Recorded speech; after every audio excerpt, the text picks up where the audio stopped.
Blog Talk Radio.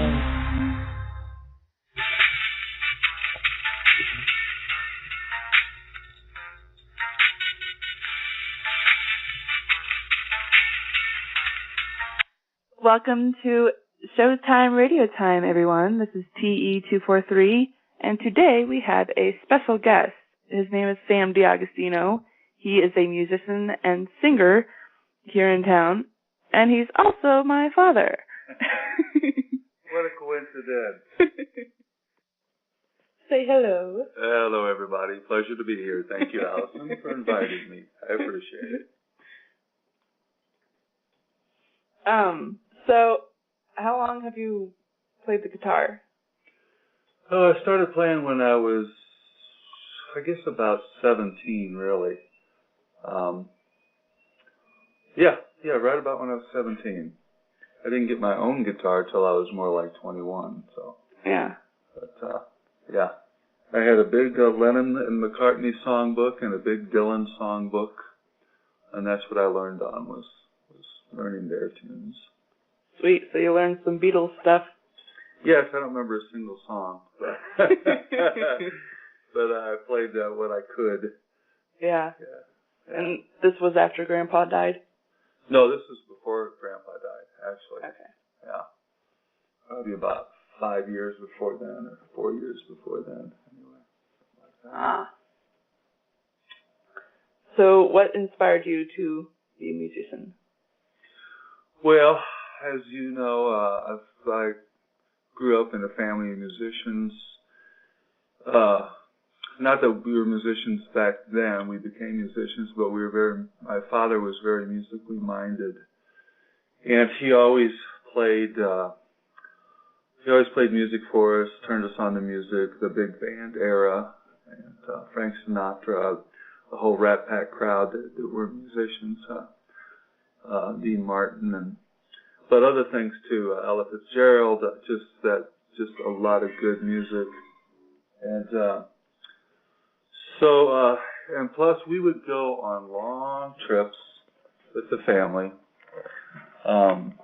There were 8 kids, and at any given time there were 6 of us at home at the same time, and we'd go on these long trips with 6 kids. So to take up the time to keep us from fighting and all that sort of thing, we sang for hours on end as we traveled these long distances.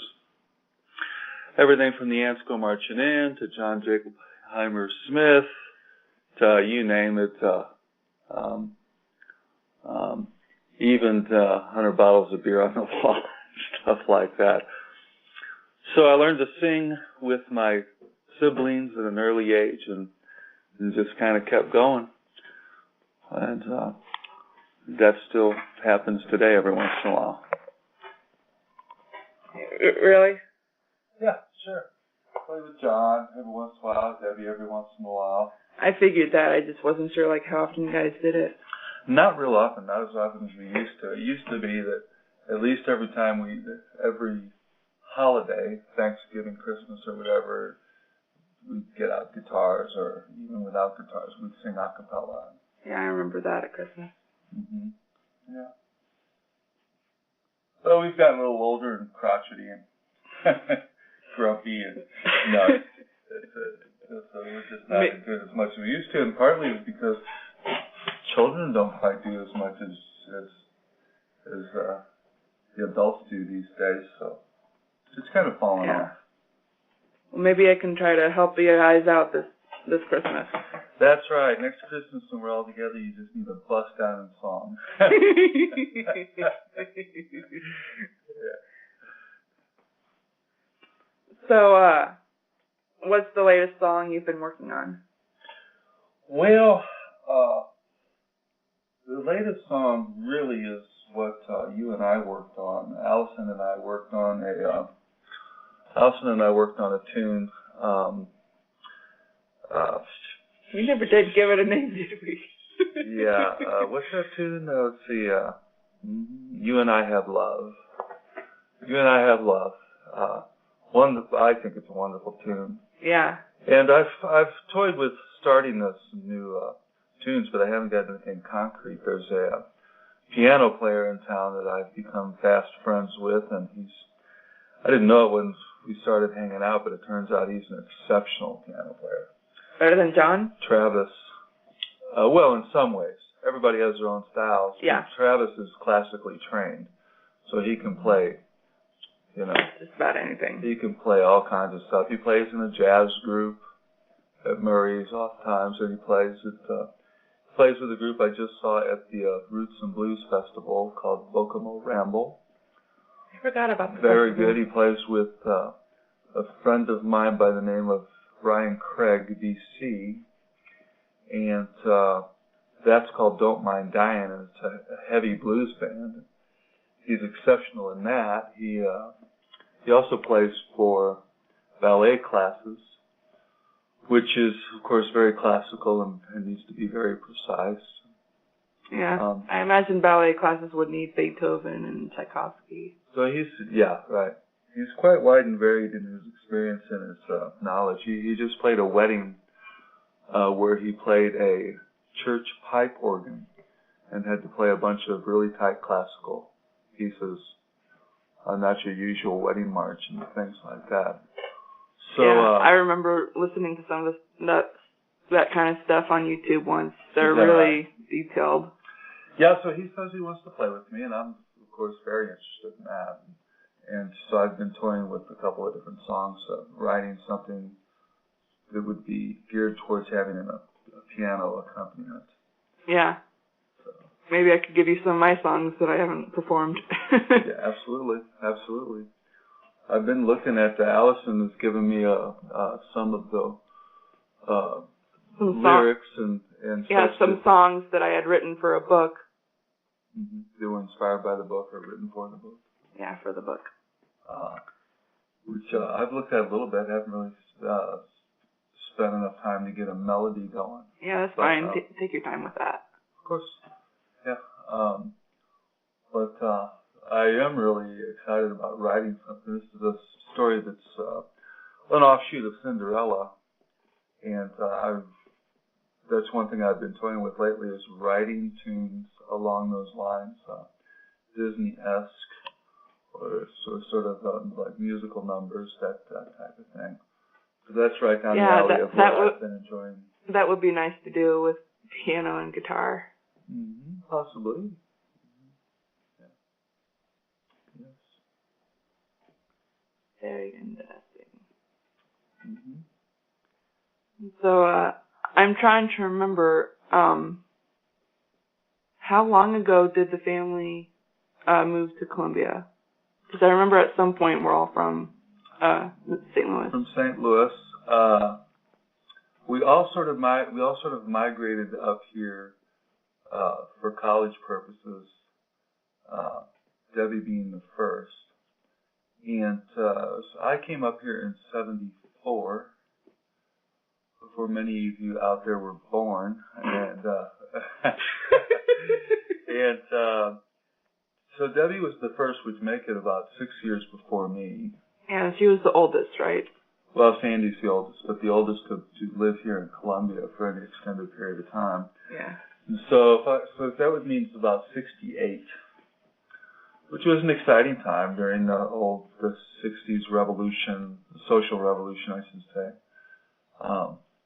And she was exciting for her, and she encouraged all of us to come up here after her. Some of us came up just for school. Some of us came up just to be part of the social changes that were happening back in those days. It was an exciting time, very exciting time. Yeah, but them swingers started to slow down a bit. Well, of course, everything. You don't see a bunch of people living off the land and being hippies like they were back then. There's still a lot of that going on, and but it's not as popular, I guess. Right. Is really the thing. That's the only difference. It's not as popular as it used to be, and of course, still goes on, just not as hipping. Not as happening. That's right. And it's also has settled into more concrete lifestyles than it was the experimental thing that it was when I was there. Yeah. And there's less marijuana involved and things like that. People are more serious about actually doing it as a lifestyle, like I said. And our family still does that, though, doesn't it? That cuts out a little bit. Everybody's got their little habits and things they do. Probably one of the reasons why our restaurant shut down. No.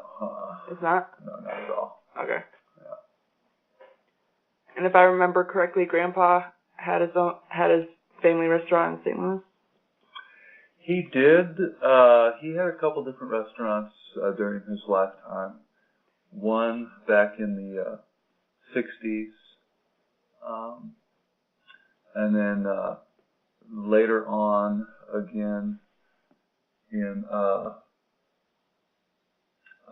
70s, the mid-70s, actually late 70s, I guess, late 70s, he opened up another one. Before Anna was born? Bar, restaurant. Let's see. Yes, of course they were open. Trying to think of, no, he wasn't around. Yeah, that was afterwards. Yeah. It's hard to keep things chronologically in order. Yeah. Especially, we're talking 30 years ago, so. Yeah. 40 years ago. Yeah. 30 to 40. Oh, 30, that's right, less than that, 35-ish. Okay. Yeah. So, yeah. Considering how old Anna is now. Yeah, she's 30, so. Yeah, actually her age helps me landmarks and things. If she's 30, that means she was born in, 81. 81. You should know that. Give me some slack here. Don't insult your father on air. So I always have trouble pinpointing when your grandfather passed away. So that would make it right around 78-ish, something like that. Cool. Very cool. Very historical. Very historical. Very historic. Historical is too close to hysterical. Yeah, a bit. What else would you like to know about, like your listeners to know about your dad? Well, besides playing music and writing songs, what are your favorite hobbies, pastimes? Besides music, I don't have, I love movies. I do like movies of all sorts and varieties. And reading. Oh, and reading, yeah, I'm an avid reader. I read generally 4 books at a time. Yeah, you read more than me, which is quite a thing, because I have a lot of books. Yeah, I do read quite a bit. I just got 4 new books from the library. What I really like to do, there are some authors that I follow a little bit. Stephen King, Ted Williams are some of my favorites. But other than that, I really enjoy getting new books from the library. They have a new book section where things that have just been printed this year are out. And they rotate them out as new books come in. I like to go in there and pick authors I've never seen before. Mm-hmm. And just take a shot and see what they're like. Now, I don't know if the library has her books, but you should definitely check out Liz Schulte. She's really good. I think she writes, I always get confused with the people I see at the meetings. I think she's a thriller genre. Mm-hmm. I've been meaning to read her stuff, but she's actually really good. Liz Schultz, if I remember, I will. Maybe if you can send me a Facebook message or something like that, or text or something like that. Yeah, that'd be awesome. I'm always looking for something new to read. Yeah, I could give you a whole bunch of names of people that have books out because of the group I'm in, Oh, yeah? Yeah, I'd like to check that out. Local people that have written things, yeah. Mm-hmm. I really would.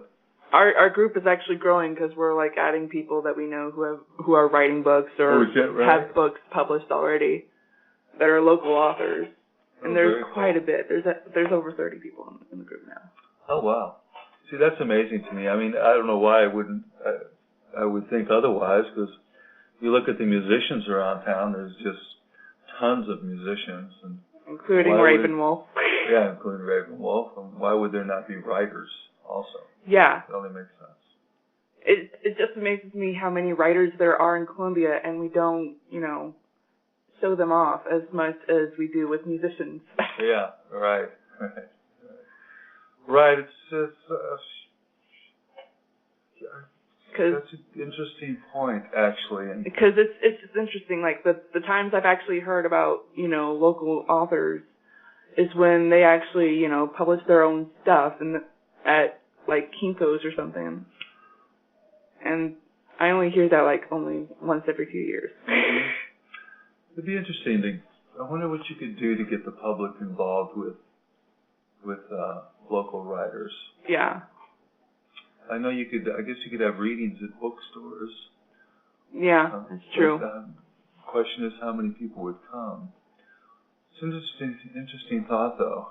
Yeah, I'll bring that up at the next meeting. Because I think we've actually been trying to talk about that lately.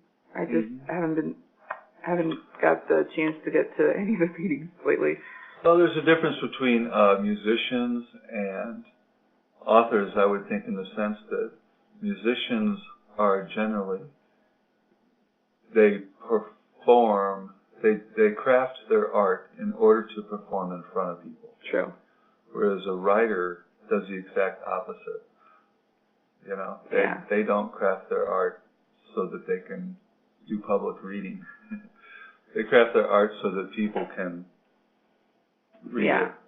But of course, there are some authors that do tours to do book signings and book readings. Yes. Because I know Liz Schulte is doing that. Yeah, they're all over the place, I know. I'm sure the bigger the city, the more you'd hear about that and the more there are. Yeah. Do you, when you guys have your book meetings, do you do readings? Do people read from their books? No, we're more of a critique group. We actually, there's actually a kind of like an edit doc on our Facebook group where we sign up of what pieces we want to be critiqued on. And then when we at the meetings, our pieces get critiqued on, of course, and then we get tips on how we can improve. And really the critique group is, critiquing, and we also get help on publicizing, spreading out a platform, and of course marketing. This group is just basically for any kind of stage you're in the author process. Which is really nice considering how big our group is becoming now. Oh, yeah. Well, I'd be interested to hear what they would have to say about book readings and what experience anybody has with that and how viable of an option it is. And that's something I would enjoy. I enjoy listening to stories being read or books being read on the radio. I oftentimes listen to the One Read book they do through public library. I think it's once a week that they have a half hour set aside. Maybe it's not a half hour, but it is quite a good bit of time dedicated to just reading the book. Yeah, I think I do remember seeing that a couple of times when I looked through the Leisure Times? Was it the library publication? It's either the library publication or, actually, yeah, I think it is in the library publication. Where they announce, like, all kinds of events that's happening, including book readings. Even some classes for people who don't know how to use computers. Yeah, like your father. Oh, come on. You have the laptop, right? Yeah, I know a little bit. I can do. Maybe I can teach you some. I can do Facebook. Facebook and email. I can do a little bit of WordPerfect. Well, what I get in trouble with is when it starts when I have to send things and stuff like that. It's scary. Yeah. And so, what else do you do besides being a musician and singer? You're a carpenter, right? Yes, that's my bread and butter. Pretty much. It's carpentry. I take care of a bunch of apartments, and you are great at what you do. People seem to like it. And I enjoy it. I try to tell people about you when I can. There you go. That's right. Should start your business. Start a business. My business manager. And I could use one. Yeah, but I do all kinds of remodeling and everything from busting up concrete to fine carpentry and even sometimes plumbing. Mm-hmm. And occasionally bookshelves. That's right. That's right. Bookshelves, bed frame. Bookshelves I made for her. They turned out pretty good. Don't forget the bed frame. I think they're pretty cool. Still means to maybe. Well, I haven't done that. That's still sitting in pieces in the back of my. Right. Back of my apartment. I assume that won't be fixed up until I actually get to a different apartment. Yeah, it's too big for this place. Too big. Yeah, well, my bestie is actually moving a little closer to here. Oh, is that right? Yeah, I can actually show you on the city bus map after this. Right on, that's a good thing. Mm-hmm. It's good to have friends near you. Mm-hmm. Very cool. Mm-hmm. And it's really cool. Although the place that she was living at before she moved was her parents' house, and even that was a great location too. It's like 5 minutes away from the McBain tree. Oh yeah, it's a little out of town though. Yeah, it's out of town, but yeah. Great location as far as the tree. Oh yeah, right. Isn't that the tree where it takes like 15 people to make a complete circle? Well, I don't think it's that many. Or was that a different tree? I think that's a different tree. I don't think it would take 15 people. I know it wouldn't be. Well, especially with your dad's arms. Your dad's a 6'8" person with a 7-foot wingspan, so. Yeah. But no, I don't think it takes 15 people to go out. There really is 7 wingspan? 7 foot. Jeez. They say I'm 6'8", so really I should say a 6'8" wingspan. Your arm from fingertip to fingertip is supposed to be equal your height. So if it equals my height, then theoretically it's 6'8" if I stretched it out right, you know. Yeah. So there you have it. There's some interesting facts for all you people. When you see me walking down the street, you can go, oh, that guy's got a 7-foot wingspan. Oh, wait, I think I know who that is. Yes, my dad is very tall. I tell people his height, and they're like, oh, my gosh. My claim to fame, I'm easily recognized, that's for sure. 6'8" tall and pretty thin.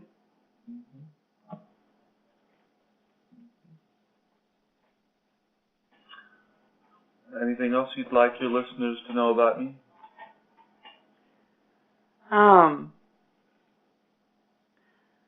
I probably should have something, but none come to mind because we've covered pretty much everything. Pretty much everything. We could end with a tune. Ooh, we could. You did bring your guitar.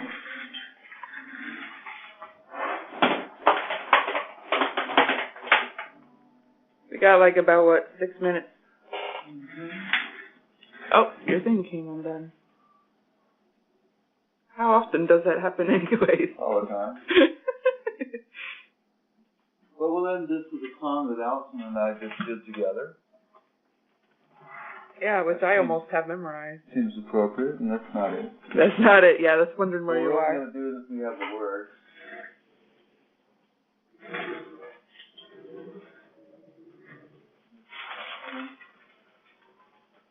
This is what you're not supposed to do is have dead air time.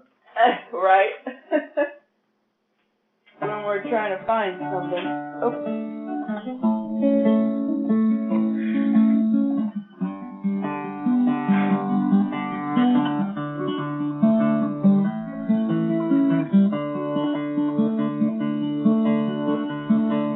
One man stands alone, one boy cries at home, one boy shoots until he dies.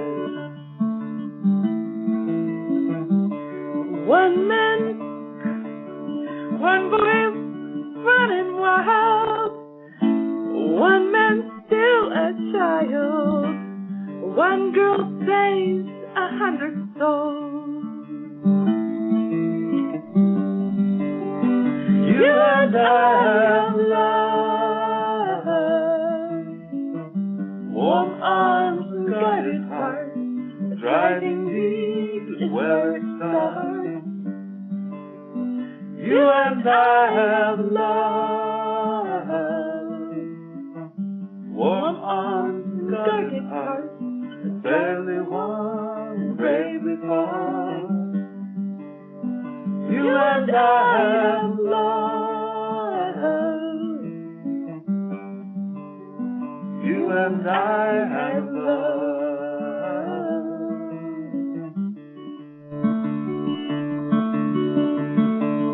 One girl swims alone, searching for a goal, or someone she might hold.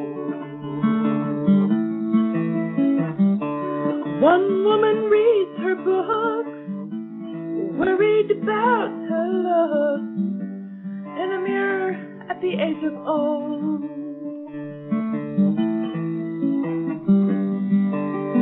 You and I have love, warm arms and guarded hearts, driving need is where it starts. You and I have love, warm arms and guarded hearts, barely won and bravely fought. You and I have love. You and I have love.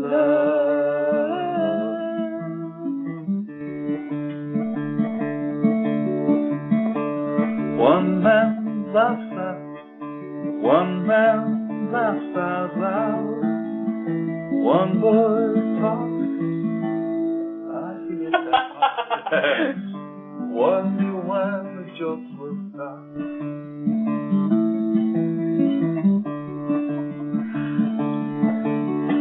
One girl wears a crown, a million dreams go down, and she dances and dances and dances and dances and you and I have love. Warm arms and guarded hearts, the driving need is where it starts. You and I have love, warm arms and guarded hearts, barely won and bravely fought. You and I have love, warm arms, driving need is where it starts. You and I have love. You and I have love. You and I have love. Not too bad. A couple mistakes and see I'm played it in a month. Yeah. I believe the last time we played it was at an Echo Art Fest. And that was pretty fun. Got one of my coworkers to come. And I believe I will leave you guys there with the song. So until next time, I will see you guys later.